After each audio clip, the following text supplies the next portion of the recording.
Tarabello of Tarabello Distillery, CEO of TTBMath.com, the liquor software you need for your winery, brewery, or distillery, doing all your compliance through point of sale, federal, state, and local.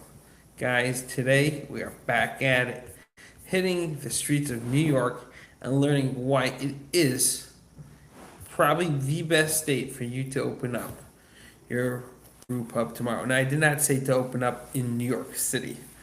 Okay, Mamdani, you might need a drink just to survive. A brewery license in New York, it's easier to get.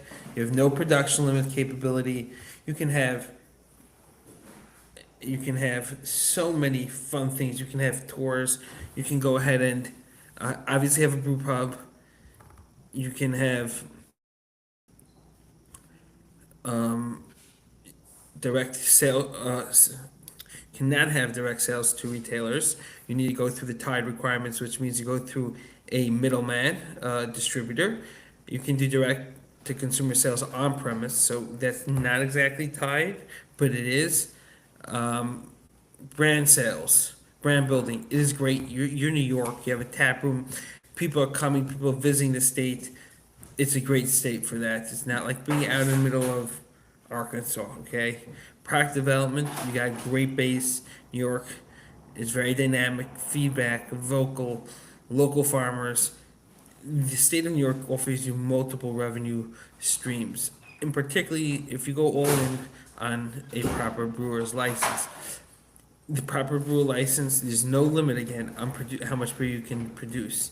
So it's just on how much you can sell. The downside of it is you're paying more, but again, it's not that much. It's $3,200. You have to register your brand label. Okay, no big deal. $150 or whatever. These are not what's going to be holding you up. Each brand label, $150. If you're producing that, you better be every brand label. You better be making more than $150.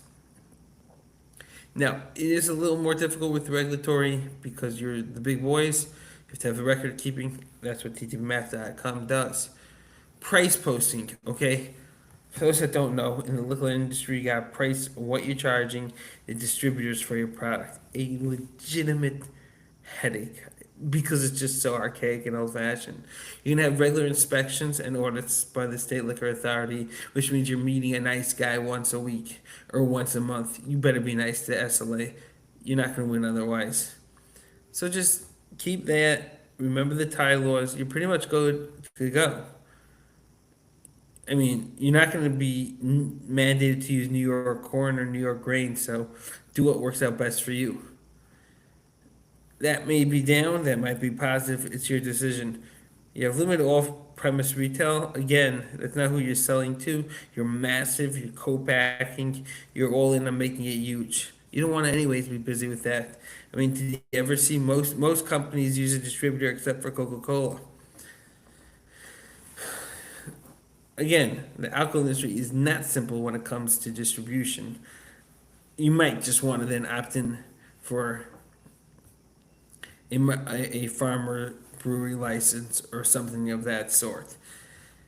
The average individual, when he does a big license, wants to, you know, cement himself in as being the regional beer, which is great in New York because there's 29 million people in New York going down every day, thanks to Mamdani and Hochul, but it's still going to be 28 million by the time you open, or at least I hope. That's a big market. One region, 1 million people, get them singing your praises, you could.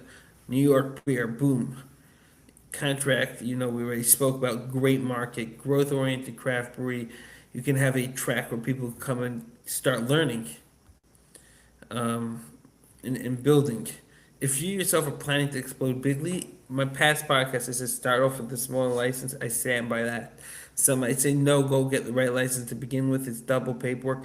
Our consultancy does it at a great rate. B, it's more, you need to have more money in the bank account. They want to see proof. Okay, now your microbrewery license, you're capped on how much you can make. It's not fun. But again, it's easier to get the license. They're nicer and kinder to you. You can test the market, lower cost. A brew pub is a high margin, anyways, product great when you start up a business. Same for a tap room. That is what it's for. Okay,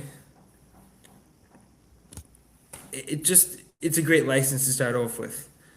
It's not that terrible. When you break the law, you're gonna get penalties, but listen, that's your call. I'm not giving any advice on breaking the law from Mr. Moonshiner.